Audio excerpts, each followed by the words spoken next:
मैले फेरि यो मेरो सेकेन्ड भ्लग हो।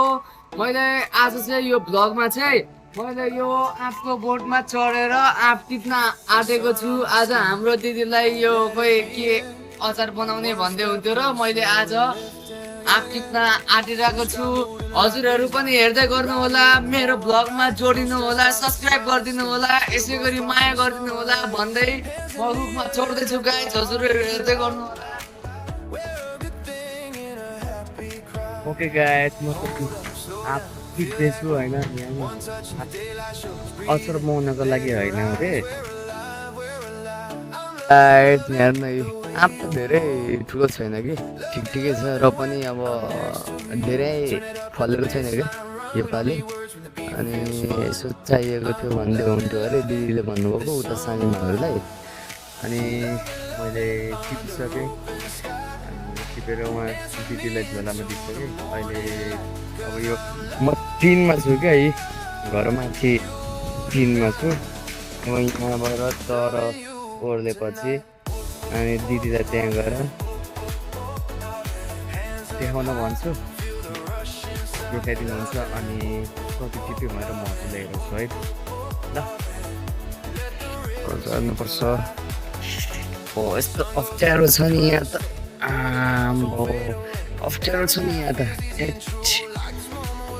बहुत अप्ठ्यारो छ क्या यहाँ त। टिनको पिच पिच भागबाट जानुपर्छ कि।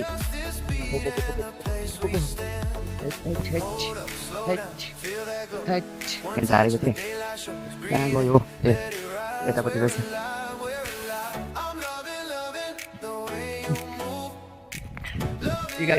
मैले यहाँनिर एउटा आँप चाहिँ यत्रो यत्रो छ, त्यो चाहिँ अचार खाने भातसँग अचार पिसेर खाने भनेर मैले ल्याएको थिएँ।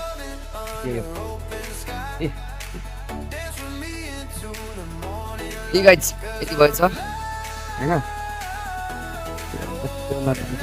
मैले भन्नु पर्दाखेरि 2 किलो जति छ। अब यो लगेर सानोमा लगेर दिने हो। अनि हाम्रो घरमा चाहिँ यही एउटा बसेको छ, यसलाई नै अचार बनाएर चट्टसँग खानुपर्छ। लगाइछ अब म तपाईँसँग सिधै यो टिपेको मैले आजको सेकेन्ड भ्लग हो होइन। मैले सेकेन्ड भ्लगमा हजुरहरूलाई आँप टिपेको पनि हेराइहालेँ।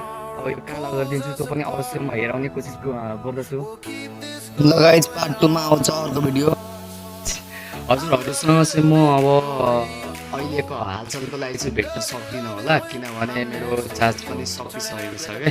त्यही भएर अनि अब चार्ज सकिसक्यो अनि यसो अब अबे साले माफ करना, मैं जो कभी स्टोरी से चार्ज नभएर हो क्या गाइस, त्यही भएर पनि हो होइन। हेर्दै गर्नु होला।